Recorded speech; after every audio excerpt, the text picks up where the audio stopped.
मानव mobile सत्संग का आज 163वां दिन भक्ति योग का प्रसंग है। सर्वत्र सर्वत्र मतलब चारों तरफ भगवान के दर्शन। परमात्म तत्व की प्राप्ति में देरी होने का एकमात्र कारण है जोरदार अभिलाषा की कमी, और इस कमी का कारण है संसारिक सुख की चाहना। हमें परमात्मा की प्राप्ति हो जाए, हमारा कल्याण हो जाए, हमें तत्व ज्ञान हो जाए, भगवान के बारे में हम जान जाएं, हमारा भगवान में प्रेम हो जाए, हम जीवन मुक्त हो जाएं, हम जन्म मरण से रहित हो जाएं, हम सब दुखों से छूट जाएं, आदि किसी भी एक बात की जोरदार इच्छा होनी चाहिए कि उनके बिना रह न सके। जैसे किसी के मन में यह जोरदार इच्छा हो जाए कि गंगा कैसे मिले, गंगा के पास में कैसे पहुंचे, गंगा को कैसे जाने, गंगा के दर्शन कैसे हों, और कोई जानकार आदमी सामने बहती हुई नदी की तरफ संकेत करके बता दे कि यही गंगा है, तो गंगा को प्राप्त करने में कितनी देरी लगी, क्या मेहनत लगी। पहले अपनी नजर में वह नदी थी, अब नजर चली गई कि यह तो गंगा है। इतनी ही बात है। ऐसे ही भगवान का काम है। एक बार किसी भाई ने सेठ जी श्री जयदयाल जी गोविंदका से कहा कि हमें भगवान के दर्शन करा दो। सेठ जी ने कहा कि भाई हमारी सामर्थ्य नहीं है। उसने फिर कहा तो सेठ जी बोले कि मैं दर्शन करा दूं तो आप मानोगे नहीं, अगर आप मान लोगे तो दर्शन करा देता हूं। उसने कहा कि आप सत्यवादी हैं, ऐसा सब कहते हैं, अतः आप कहोगे तो मैं जान लूंगा।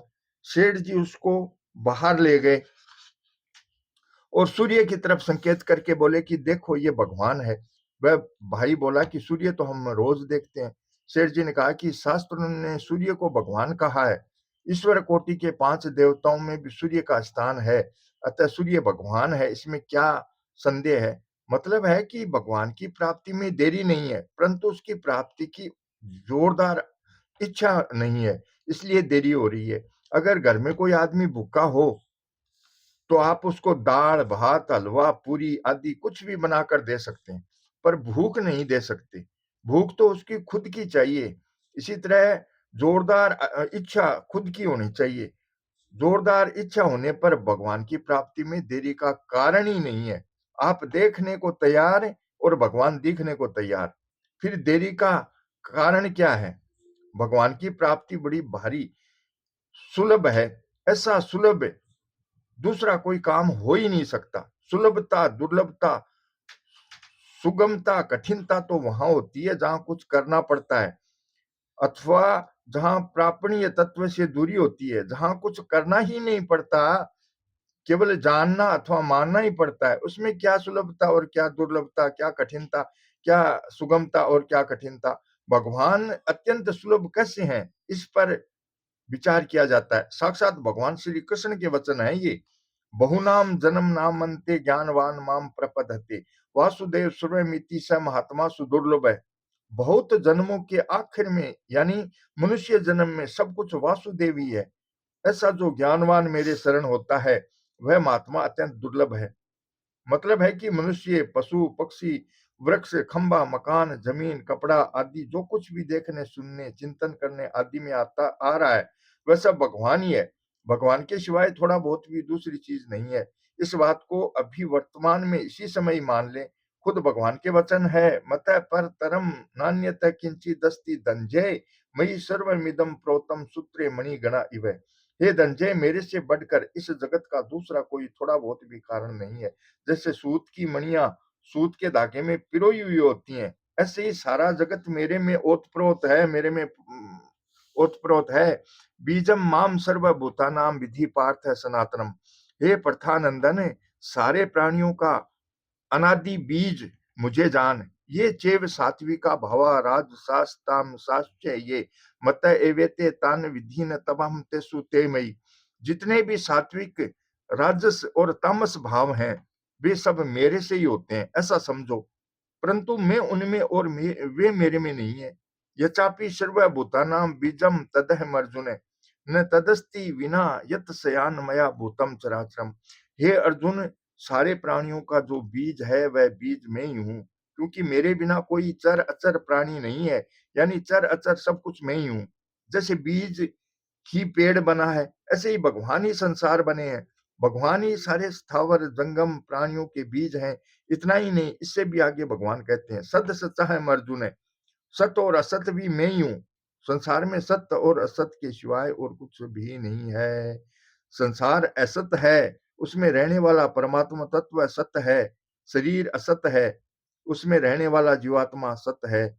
शरीर संसार परिवर्तन बदलने वाला है, जीवात्मा और परमात्मा कभी बदलने वाले नहीं है। शरीर संसार नाशवान है, जीवात्मा और परमात्मा अविनाशी है। भगवान कहते हैं कि बदलने वाला भी मैं हूं और न बदलने वाला भी मैं हूं, नाशवान भी मैं हूं और अविनाशी न नाश होने वाला भी मैं ही हूं। अर्जुन भी कहते हैं, तो मैं अक्षरम सद स सत परम यत। आप सत्य भी हैं, असत भी हैं, और सत असत से परे जो कुछ भी है वह सब भी आप ही हैं। अब भगवान की प्राप्ति में देरी किस बात की, मेहनत किस बात का? ये गंगा जी है, इसमें क्या देरी लगी भाई? क्या परिश्रम पड़ा? भगवान तो गंगा जी से भी विलक्षण है। गंगा जी तो एक जगह है पर भगवान सब जगह है। भगवान खुद कह रहे हैं कि सब कुछ मैं हूं, मेरे सिवाय और कुछ भी नहीं है। मत परतरम नान्यता किंचित अस्ति धनंजय। यदि कोई कहे कि इस बात पर हमारा विश्वास नहीं है, तो यह उसकी कमी है, भगवान की कमी नहीं है। भगवान पर विश्वास नहीं करेंगे तो क्या उस शरीर और संसार पर विश्वास करेंगे जो नाश होने वाला है, नाशवान है? भगवान की बात पर तो विश्वास करते नहीं और चाहते हैं अपना कल्याण। ये कहां से होगा भाई? भगवान के वचनों पर विश्वास न करना भगवान का तिरस्कार, अपमान है, अपराध है। अगर उनके वचन हमारे समझ में नहीं आए तो यह बात पक्का मान लें कि हमारी समझ में कमी है, भगवान में कमी नहीं है। फिर अनुभव हो जाएगा, कारण कि सच्ची बात सच्ची ही रहेगी, झूठी कैसे हो जाएगी? भले ही हमारी समझ में नहीं आए, हमारी नजर में नहीं आए, पर सब कुछ भगवान ही है, इसमें कोई संदेह नहीं है। ज्ञान मार्ग में यह बात आती है कि देखने, सुनने, चिंतन करने आदि में जो कुछ आता है वह सब असत माया है। कि भद्रम किम भद्रम वा द्वेत सया वस्तु न कियते वाचोदितम तद नृतम मनसा ध्यात्मेव च। संसार की सब वस्तुएं जबान से कही जा सकती हैं और मन से सोची जा सकती हैं, अतः वे सब असत्य असत हैं, झूठ हैं। जब द्वैत नाम की कोई वस्तु है ही नहीं तो फिर उसमें क्या अच्छा और क्या बुरा? देखिए सुनिए गुनिए मन माही, मोह मूल पर मारथु नाही। न तदस्ति पृथ्व्याम न दिवि देवेषु वा पुनः। सत्वम प्रकृति जैर मुक्त यद्यपि सयानी भीर गुणे। पृथ्वी में या स्वर्ग में अथवा देवताओं में तथा इनके सिवाय और कहीं भी ऐसी कोई चीज नहीं है जो संसार से पैदा इन तीनों गुणों से अलग हो। परंतु भक्ति मार्ग में यह बात आती है कि देखने, सुनने, सोचने आदि में जो कुछ आता है वह सब भगवान ही है। मनसा वचसा दृष्टया गृहीते अन्यरपीन्द्रिय अहमेव न मतो अन्य दीति बुद्धि धव में जसा।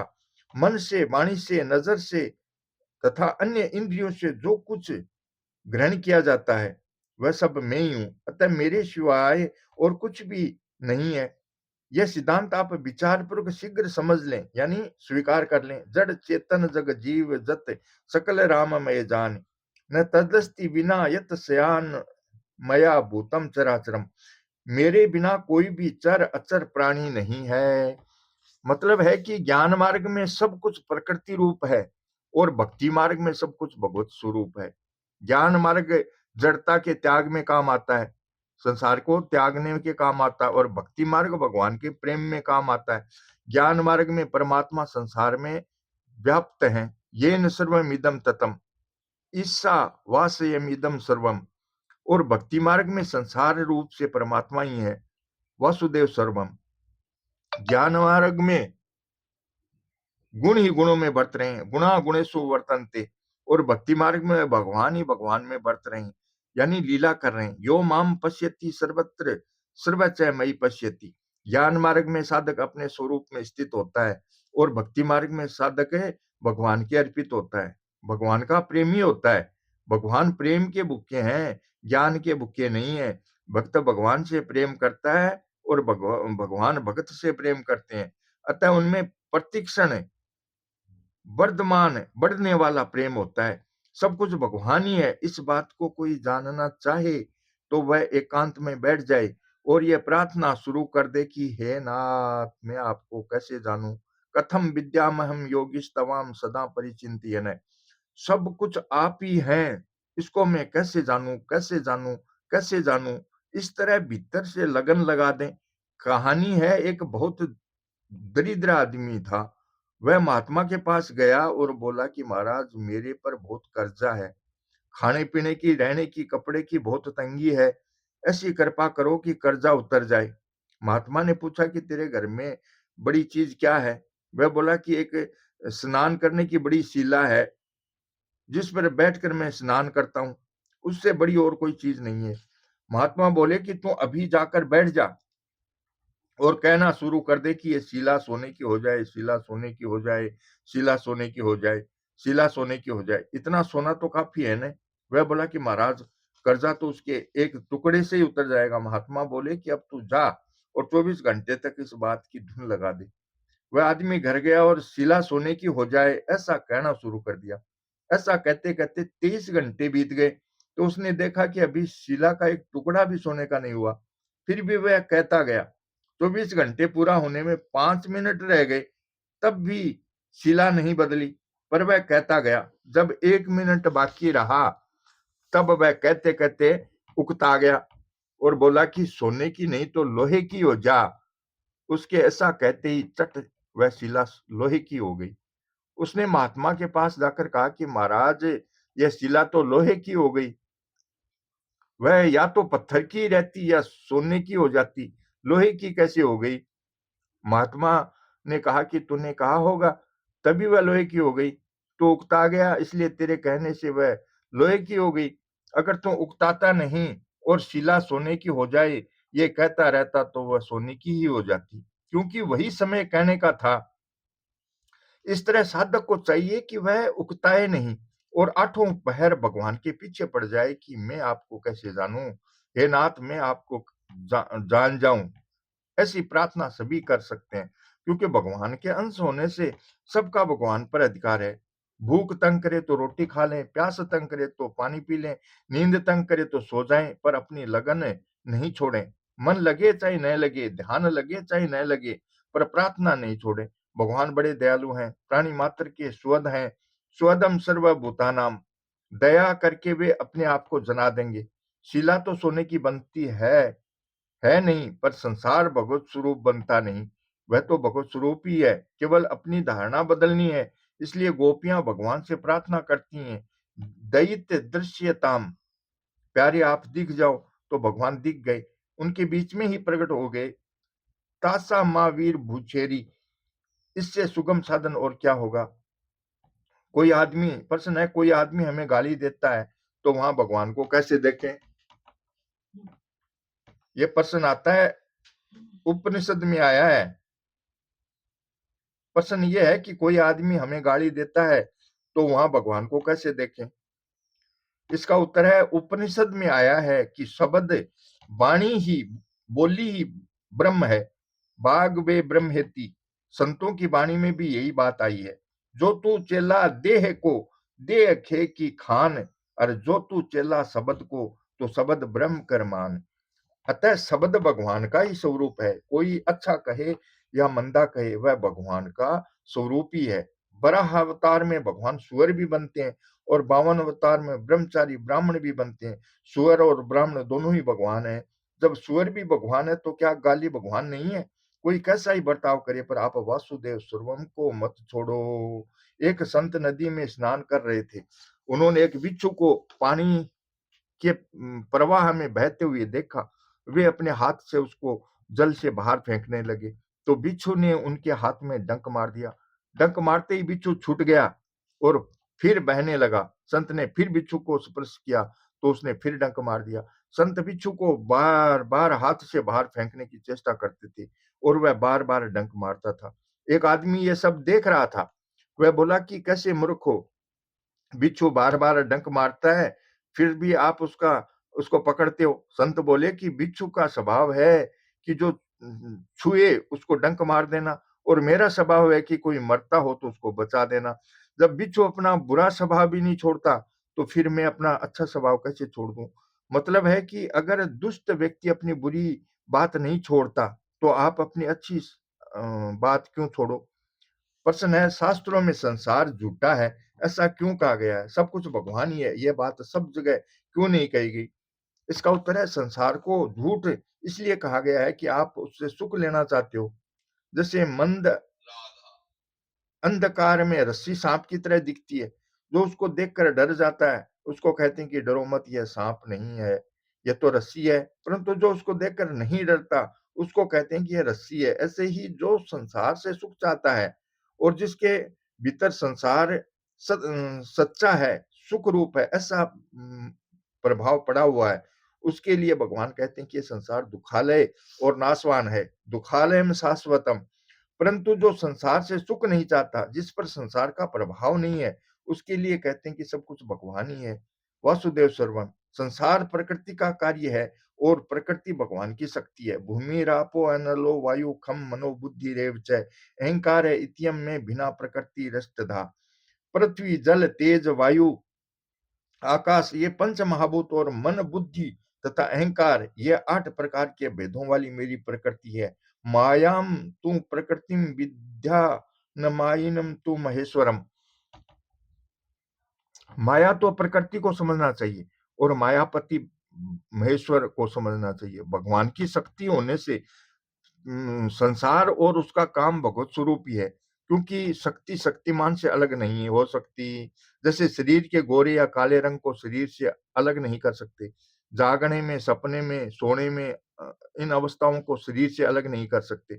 ऐसे ही संसार को भगवान से अलग नहीं कर सकते। जैसे मनुष्य अपनी शक्ति, बल, ताकत, विद्वता, योग्यता, चातुर्य, सामर्थ्य आदि के बिना तो रह सकता है, पर शक्ति मनुष्य के बिना नहीं रह सकती। ऐसे ही भगवान शक्ति के बिना रह सकते हैं, पर शक्ति भगवान के बिना नहीं रह सकती। मतलब है कि शक्ति भगवान के अधीन है, भगवान शक्ति के अधीन नहीं है। शक्तिमान के बिना शक्ति की स्वतंत्र सत्ता का अभाव होता है। अतः भगवान की शक्ति होने से प्रकृति की भी स्वतंत्र सत्ता का अभाव है।